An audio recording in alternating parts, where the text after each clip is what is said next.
എൻ്റെ മക്കളെ ഇന്നലെ ഞാൻ കേക്ക് മേടിച്ചോണ്ട് വന്നു. പിള്ളേർക്കും അവക്കും ആർക്കും കൊടുത്തില്ല. ഒറ്റയ്ക്ക് തിന്നെന്നും പറഞ്ഞുകൊണ്ടുള്ള ബഹളവാ മക്കളെ. ഞാൻ എന്തോ ചെയ്യും?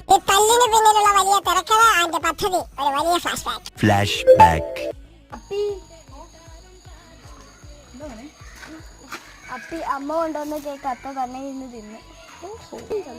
ഞങ്ങൾക്ക് പോലും തന്നില്ല. ആണോ? ഒറ്റയ്ക്ക് തിന്നേതോ? എന്നാ നമുക്ക് നോക്കാം. തന്നില്ലേ?